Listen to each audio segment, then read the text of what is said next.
vamos dar início ao ciclo celular, que consiste em duas etapas.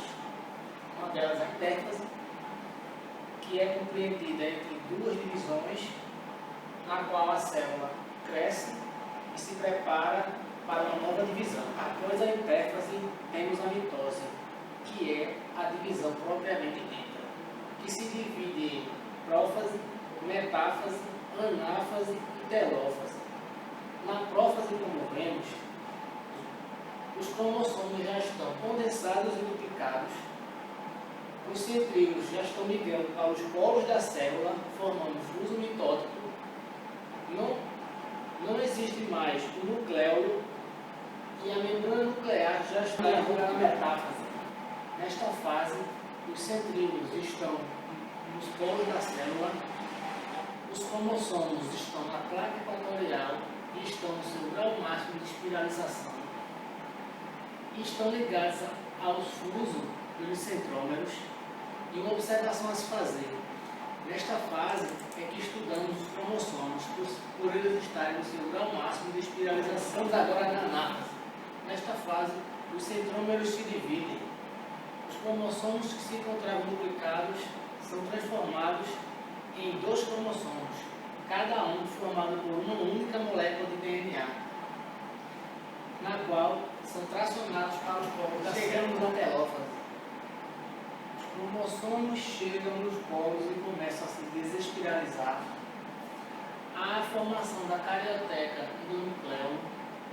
Os centríolos estão individualizados e desaparece o fuso mitótico.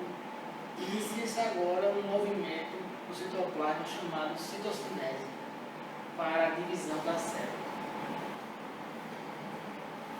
Dando continuidade, vamos entrar agora na meiose, que é importante para a redução do número de cromossomos. Ela também produz gametas nos animais e produz esporo nas plantas. Ela é dividida em meiose 1 e meiose 2. A meiose 1 compreende toda a fase de prófase 1, metáfase 1, anáfase 1, telófase 1. A meiose 2, prófase 2, metáfase 2, anáfase 2 e telófase 2. Como temos aqui a prófase 1, que é a parte mais demorada, pois nela ela ainda se divide em leptóteno, que é onde ocorre a condensação dos cromossomos, eles ficam mais visíveis. Temos o zigóteno, onde ocorre a sinapse, que é o emparelhamento dos cromossomos homólogos. Na parte do paquíteno, temos o crossover, que é responsável pela variabilidade genética. Temos também o diplóteno, onde ocorrem os quiasmas, que são as cicatrizes na junção dos cromossomos. E a diacinese, que é onde os cromossomos eles migram para o equador da célula. Dando continuidade, chegamos à metáfase 1, onde nós temos o emparelhamento dos cromossomos homólogos na placa equatorial da célula. Chegamos agora na anáfase. Anteriormente, na metáfase 1, os cromossomos homólogos se emparelharam na placa equatorial da célula, e agora o que é que nós temos? Os cromossomos homólogos eles serão puxados, eles migrarão para o polo de cada célula, cada polo da célula. Ou seja, não confundir a anáfase 1 com a anáfase da mitose. Na mitose, quem se separa, quem migra, são as cromátides irmãs. Na anáfase 1 da meiose, quem está migrando são os cromossomos homólogos. Eles migram para o polo da célula. Chegamos na telófase. Na telófase, reaparece a carioteca, reaparece o nucleolo, os cromossomos se descondensam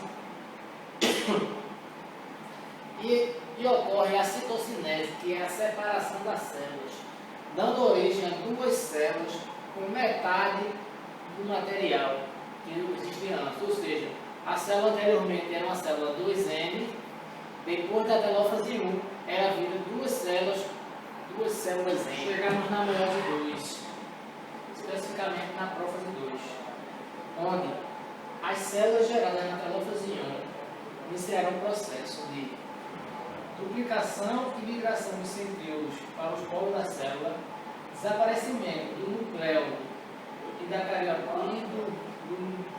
carioteca e condensação dos cromossomos. Vale a pena observar que a meiose 2 parece muito com a mitose. A diferença é que na mitose a célula ela é uma célula diploide, 2E. E na meiose 2 a célula é uma célula haploide. Entramos na metáfase 2.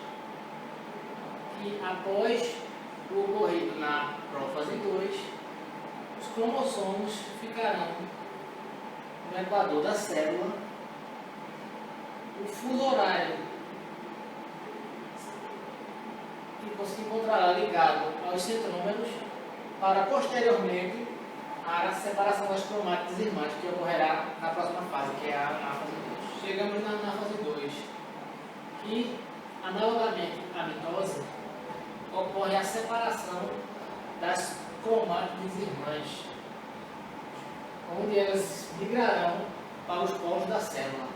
A diferença da mitose é que aqui na meiose a célula é haploide, que na mitose a célula é diploide. Finalizando com o nosso ciclo celular, chegamos na telófase, onde nela a carioteca se formará novamente juntamente com o núcleo, os cromossomos se descondensarão e ocorrerá a citocinese, que é a separação da célula, originando 4 novas células haploides. Queria agradecer a atenção de todos. Esse foi um trabalho da Universidade de Pernambuco, pelo curso de Medicina, na disciplina de Citologia e Histologia, pelos alunos Richardson Bezerra, Wilson Júnior e Jairson